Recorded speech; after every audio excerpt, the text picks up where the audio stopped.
Tonight we continue our series of interviews with Penn State meteorology alumni. Our guest is Joel Gratz, a 2003 graduate of the department, whose interests in policy and business and their relationship to weather led him to pursue an MBA at the University of Colorado. And today he's a computer modeling analyst for a catastrophe insurance company in Boulder. That's correct. Welcome back to Weather World, Joel. Good to see you again. Joel was on television here back in the early 2000s with our student show, Whether or Not. Back before text messaging, Back right? before text messaging, that's right. Now, you've done some really interesting work since you left. It all seems to fall under kind of the big heading of weather risk. And that all started with the policies and responses of large outdoor stadiums and what they do when severe weather is approaching. Tell us a little bit about that. Well, it all started with a phone call from my father. And like all fathers, somehow they know best. And I was at a football game in the University of Colorado in Denver, and there was a lightning storm. And I was standing outside, like everybody else, when they cleared the field. And my dad called me because the game was on TV. He said, "Why are you standing outside?" And it kind of clicked because I have a meteorology degree, and that's not a very intelligent thing to do.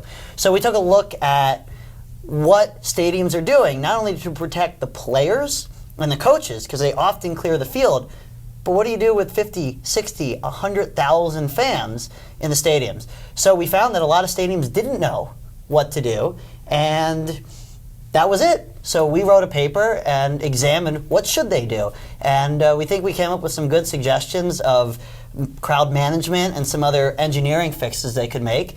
And the paper was widely read, and I hope some of the suggestions were implemented. Right, but the key is, initially when you did this research, it surprised you that very few large outdoor stadiums actually had a response plan for when lightning was in the area. That's exactly interesting. right. The classic picture I see on the web all the time is a lightning strike within about a half a mile of the stadium at Virginia Tech. You can find that picture online. Absolutely, and that was the classic shot.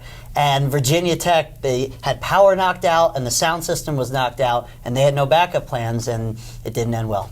So the company you work for currently is an underwriter of catastrophe insurance risk. Explain how that works. Well, we juggle a ball, and whatever numbers pop out is what we charge. Now, that's what it must seem like to people, but that's not exactly how it works. So we underwrite risk of earthquakes and hurricanes. So if you, Jon Nese, own Jon Nese's ice cream stand in Miami, and you have a chance that a hurricane might damage your stand, you would come to us as a small business. We would see what type of risk. You might have a one-story wood frame building, plug that into a computer model, and spits out a lot of data, and from there we kind of conjure up what the appropriate rate would be. But there's a lot of meteorology and actually science that goes on behind the scenes in these models. And what we have to determine is, what is the true risk of a hurricane for you? Do we look at the view from 1851, all the way back when we started keeping data on hurricanes, through 2009? Or do we say, well, you know what, that risk is right here, but we've been in a heightened risk for about the last 10 years, so do we use that heightened risk to set your rates? So there's actually some type of, I don't want to call it a controversy, but it's a discussion within the science community and also within insurance of what's the real way to view this risk. Yeah. And one of the risk-related products that you've rolled out recently is a model that can estimate the damage that a landfalling hurricane might inflict. I mean, explain what goes into building a model like that. A graduate student and lots of time. So this builds on work I actually did when I was still in graduate school. And our thought was, every hurricane that comes out seems to be the most damaging hurricane yet. But is this really true? Are we really looking at this as an apples-to-apples comparison with, say, a hurricane that happened back in 1900? So what we did is we took all damages that the National Hurricane Center compiled from 1900 through present, and we said, if this hurricane were to strike today, how much damage would it cause? And so we corrected not only for inflation, which is what everybody does, but also increases in wealth. You own more stuff now than the people 100 years ago, and also increases in population. Some of these places had almost nobody living there. So that pops out. The number one most damaging hurricane, if it hit today, would be the 1926 Great Miami Hurricane. It would do almost twice as much damage as Katrina, $180 billion.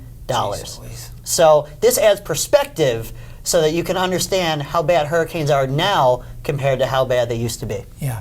We have about 30 seconds left. You were president, I remember, of the Penn State ski team for a couple years when you were here.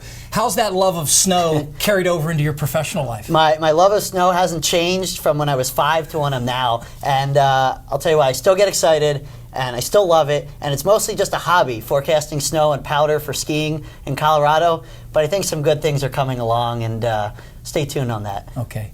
Joel Gratz, a 2003 graduate of the department, back to join us. Good to see you, Joel. Thanks, John. We'll be back in a moment with a recap of the forecast.